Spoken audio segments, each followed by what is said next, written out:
jungle.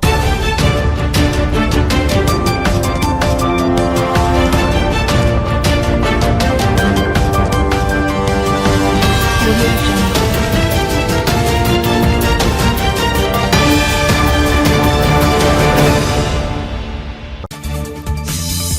বাংলাদেশের রাজনীতির ইতিহাসে কিছু দিন থাকে যেগুলো শুধু ক্যালেন্ডারের তারিখ নয়, সেগুলো হয়ে ওঠে ক্ষমতা, ষড়যন্ত্র, প্রতিশোধ আর বেঁচে থাকার নির্মম বাস্তবতার প্রতীক। ১৭ই ফেব্রুয়ারি ২০২৬ ছিল ঠিক তেমনই একদিন। ঢাকার রাজপথে তখন উৎসবের ঢেউ, কোথাও মিছিল, কোথাও বিজয় উল্লাস, কোথাও আবার আতশবাজির ঝলক। অথচ একই সময়ে বঙ্গভবনের দরবার হলে বিরাজ করছিল এক অদ্ভুত নীরবতা। টেলিভিশনের পর্দায় চোখ রেখে পুরো জাতি যেন নিঃশ্বাস বন্ধ করে অপেক্ষা করছিল একটি দৃশ্যের জন্য। তারপর ইতিহাসের সবচেয়ে নাটকীয় রাজনৈতিক মুহূর্তগুলোর একটি ঘটল। যে মানুষটিকে সরিয়ে দিতে একসময় উত্তাল হয়ে উঠেছিল রাজপথ, যে মানুষটিকে আওয়ামী লীগের শেষ দুর্গ হিসেবে দেখা হতো, সেই রাষ্ট্রপতি মোহাম্মদ শাহাবুদ্দিনের সামনেই শপথ নিলেন বিএনপির নতুন প্রধানমন্ত্রী। এই দৃশ্য দেখে অনেকে বিস্মিত হয়েছিলেন, কারণ মাত্র ২ বছর আগেও পরিস্থিতি ছিল সম্পূর্ণ ভিন্ন। তখন বঙ্গভবনের গেট ঘিরে বিক্ষোভ, রাষ্ট্রপতির পদত্যাগ দাবিতে স্লোগান আর সামাজিক মাধ্যমে একের পর এক প্রচারণা। মনে হচ্ছিল যে কোনো মুহূর্তে পতন ঘটতে পারে রাষ্ট্রপতি শাহাবুদ্দিনের। কিন্তু শেষ পর্যন্ত তা ঘটেনি। বরং যাকে রাজনৈতিকভাবে সবচেয়ে বেশি কোণঠাসা করা হয়েছিল, তাকেই রক্ষা করেছিল তার চিরপ্রতিদ্বন্দ্বী বিএনপি। কেন? কি এমন স্বার্থ লুকিয়েছিল এই সিদ্ধান্তের আড়ালে? এটি কি শুধুই সাংবিধানিক বাধ্যবাধকতা ছিল, নাকি বহু আগেই সাজানো এক সুপরিকল্পিত ক্ষমতার নীল নকশা? আজকের এই অনুসন্ধানে উঠে আসছে সেই পর্দার আড়ালের অজানা কাহিনী, যেখানে রাজনীতি ছিল দাবার বোর্ডের মতো, আর প্রতিটি চাল নির্ধারণ করছিল ভবিষ্যতের ক্ষমতার মানচিত্র। ঘটনার সূত্রপাত ২০২৪ সালের উত্তাল সময়। ছাত্র আন্দোলনের ঢেউ তখন পুরো দেশ কাঁপিয়ে দিচ্ছে। ক্ষমতার পালাবদলের পর অন্তর্বর্তী সরকারের প্রধান উপদেষ্টা হিসেবে দায়িত্ব নেন অধ্যাপক ড. মোহাম্মদ ইউনূস। আন্তর্জাতিক মহলে তার গ্রহণযোগ্যতা ছিল ব্যাপক। পশ্চিমা বিশ্ব তাঁকে দেখছিল পরিবর্তনের প্রতীক হিসেবে। কিন্তু দেশের ভেতরে ক্ষমতার ভারসাম্য তখনও পুরোপুরি স্থিতিশীল হয়নি। বিশেষ করে বঙ্গভবনকে ঘিরে তৈরি হয়েছিল অদ্ভুত এক টানাপোড়েন। রাষ্ট্রপতি শাহাবুদ্দিন তখন কার্যত বিচ্ছিন্ন। অভিযোগ উঠছিল তিনি আগের সরকারের প্রতি অতিরিক্ত অনুগত ছিলেন। তার বিরুদ্ধে জনমনে ক্ষোভও ছিল প্রবল। অন্যদিকে অন্তর্বর্তী সরকারের একটি অংশ মনে করছিল তাকে সরিয়ে দিলে নতুন রাজনৈতিক বাস্তবতা তৈরি করা সহজ হবে। কিন্তু সেখানেই এসে উপস্থিত হয় এক অপ্রত্যাশিত শক্তি, বিএনপি। অনেকের কাছেই বিষয়টি ছিল অবিশ্বাস্য। যে দল বছরের পর বছর ধরে রাষ্ট্রপতিকে আওয়ামী লীগের প্রতিনিধি বলে সমালোচনা করেছে, তারাই হঠাৎ করে কেন তাকে রক্ষার ঢাল হয়ে দাঁড়াবে? উত্তরটা ছিল রাজনীতির সবচেয়ে পুরনো বাস্তবতায়, ক্ষমতা। বিএনপির শীর্ষ নেতৃত্ব খুব দ্রুত বুঝে ফেলেছিল, রাষ্ট্রপতিকে সরিয়ে দেওয়া মানে শুধু একজন ব্যক্তির পতন নয়, এর সঙ্গে জড়িয়ে আছে পুরো সাংবিধানিক কাঠামো। যদি রাষ্ট্রপতির পদ শূন্য হয়ে যায়, তাহলে দেশে এমন এক সাংবিধানিক সংকট তৈরি হতে পারে যার সুযোগ নিয়ে অন্তর্বর্তী সরকার দীর্ঘমেয়াদে ক্ষমতায় থেকে যেতে পারে। আর সেটিই ছিল বিএনপির সবচেয়ে বড় ভয়। কারণ বিএনপির মূল লক্ষ্য ছিল দ্রুত নির্বাচন। দীর্ঘ আন্দোলন, মামলা, দমনপীড়নের পর তারা বিশ্বাস করছিল যে জনগণের ভোটে ক্ষমতায় ফেরার সুযোগ তৈরি হয়েছে।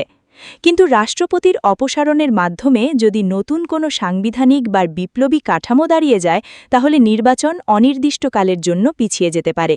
সুতরাং শাহাবুদ্দিনকে রক্ষা করা ছিল আসলে নিজেদের রাজনৈতিক ভবিষ্যৎ রক্ষা করা।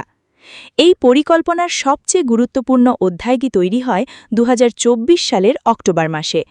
১৯ অক্টোবর একটি সাক্ষাৎকারে রাষ্ট্রপতি শাহাবুদ্দিন এমন একটি মন্তব্য করেন যা মুহূর্তেই রাজনৈতিক অগ্নিগর্ভ পরিস্থিতি তৈরি করে।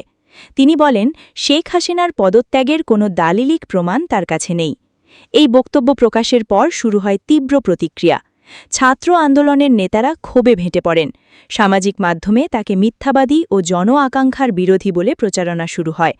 অন্তর্বর্তী সরকারের কয়েকজন উপদেষ্টাও প্রকাশ্যে তার সমালোচনা করেন। এরপর পরিস্থিতি আরও উত্তপ্ত হয়ে ওঠে। ২২ অক্টোবর বঙ্গভবনের সামনে হাজার হাজার বিক্ষোভকারী জড়ো হয়।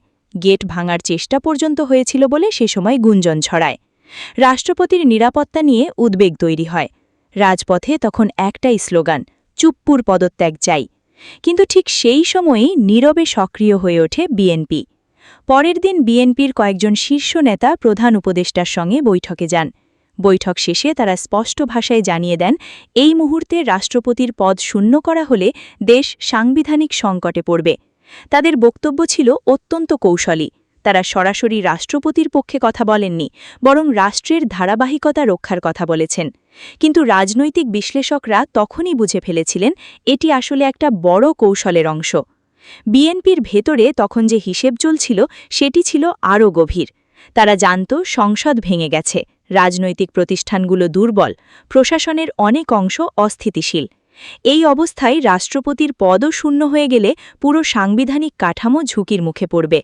আর তখন একটি নতুন বিপ্লবী বা অন্তর্বর্তী মডেল চাপিয়ে দেওয়ার সুযোগ তৈরি হতে পারে। সেই কারণেই তারেক রহমান লন্ডন থেকে পরিস্থিতি নিবিড়ভাবে পর্যবেক্ষণ করছিলেন। দলের ভেতরের একাধিক সূত্র দাবি করেছিল, তিনি স্পষ্ট নির্দেশ দিয়েছিলেন যে করেই হোক সাংবিধানিক ধারাবাহিকতা ধরে রাখতে হবে। এই নির্দেশের অর্থ ছিল পরিষ্কার, শাহাবুদ্দিনকে ব্যক্তি হিসেবে নয়, বরং একটি সাংবিধানিক প্রতীক হিসেবে ব্যবহার করতে হবে। তাকে টিকিয়ে রাখলেই নির্বাচনের পথ খোলা থাকবে। আর নির্বাচন হলেই বিএনপির ক্ষমতায় ফেরার সম্ভাবনা তৈরি হবে। এই পুরো ঘটনায় আরেকটি গুরুত্বপূর্ণ ভূমিকা ছিল সশস্ত্র বাহিনীর। সংকটের সময় রাষ্ট্রপতির নিরাপত্তা নিয়ে ভেতরে ভেতরে বড় ধরনের উদ্বেগ তৈরি হয়েছিল। বিভিন্ন সূত্রে জানা যায়, সে সময় ৩ বাহিনীর শীর্ষ কর্মীরা বঙ্গভবনের পরিস্থিতি নিবিড়ভাবে পর্যবেক্ষণ করছিলেন।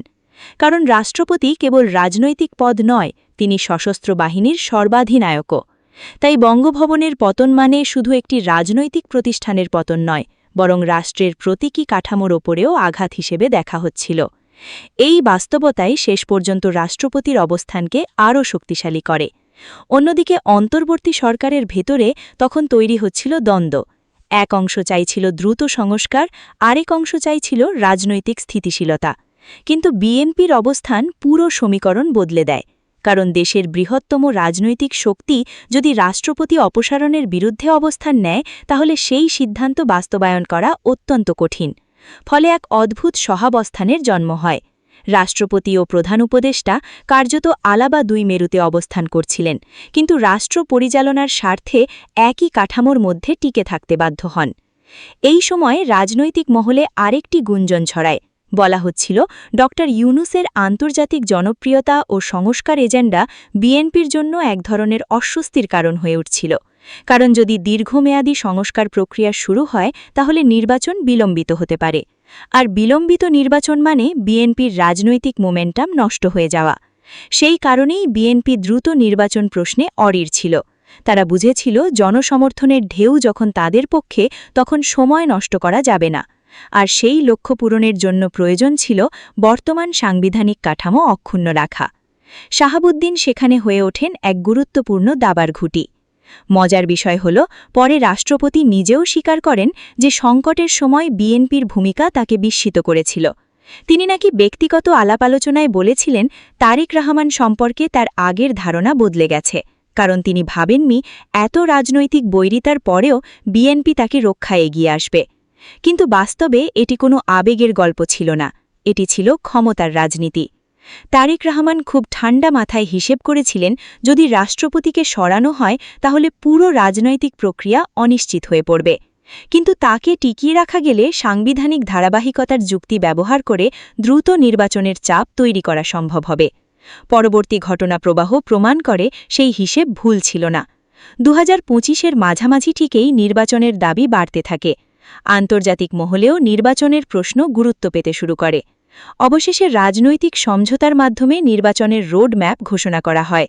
আর সেই রোডম্যাপের কেন্দ্রে ছিল বিদ্যমান সাংবিধানিক কাঠামো। যে কাঠামো রক্ষা করতে গিয়েই একসময় বিএনপি নিজেদের রাজনৈতিক শত্রুকেও রক্ষা করেছিল। এরপর আসে 2026 সালের ফেব্রুয়ারি। নির্বাচন শেষে বিজয়ী হয় বিএনপি নেতৃত্বাধীন জোট। আর ইতিহাসের সবচেয়ে নাটকীয় দৃশ্যগুলোর একটি তৈরি হয় বঙ্গভবনে। যে রাষ্ট্রপতিকে সরাতে একসময় জনতা রাস্তায় নেমেছিল, সেই রাষ্ট্রপতির হাত থেকেই ক্ষমতা গ্রহণ করে বিএনপি। এ যেন রাজনীতির এক নির্মম বিদ্রূপ। অনেক বিশ্লেষক মনে করেন এটি ছিল বাংলাদেশের রাজনীতির সবচেয়ে সফল কৌশলগত চালগুলোর একটি। কারণ বিএনপি আবেগের রাজনীতি না করে বাস্তবতার রাজনীতি করেছে। তারা বুঝেছিল তাৎক্ষণিক জনরোষের সঙ্গে গা ভাসালে হয়তো জনসমর্থন পাওয়া যাবে, কিন্তু দীর্ঘমেয়াদে ক্ষমতার পথ অনিশ্চিত হয়ে যাবে। অন্যদিকে সমালোচকরা বলেন এটি ছিল নিছক ক্ষমতার খেলা। তারা প্রশ্ন তোলেন, যদি সত্যিই রাষ্ট্রপতির বিরুদ্ধে এত অভিযোগ থাকে তাহলে শুধুমাত্র রাজনৈতিক স্বার্থে তাকে টিকিয়ে রাখা কতটা নৈতিক ছিল? এই বিতর্কের উত্তর হয়তো সময়ই দেবে। তবে একটা বিষয় স্পষ্ট, বাংলাদেশের রাজনীতিতে স্থায়ী বন্ধু বা শত্রু বলে কিছু নেই। এখানে প্রতিটি সম্পর্ক নির্ধারিত হয় স্বার্থ, ক্ষমতা এবং টিকে থাকার সমীকরণে। আজ যখন সেই সময়ের ঘটনাগুলো ফিরে দেখা হয়, তখন বোঝা যায় রাজপথের স্লোগানের আড়ালে চলছিল আরও বড় খেলা। ছাত্র আন্দোলন, অন্তর্বর্তী সরকার, রাষ্ট্রপতি, সশস্ত্র বাহিনী, বিএনপি সবাই ছিল একই দাবার বোর্ডের অংশ। কেউ সামনে থেকে চাল দিয়েছে, কেউ আড়াল থেকে। কিন্তু শেষ পর্যন্ত সবচেয়ে সফল চালটি দিয়েছিল কে? অনেকে বলবেন তারেক রহমান। কারণ তিনি বুঝেছিলেন কখন লড়াই করতে হয় আর কখন প্রতিপক্ষকেও বাঁচিয়ে রাখতে হয় নিজের স্বার্থে। তিনি জানতেন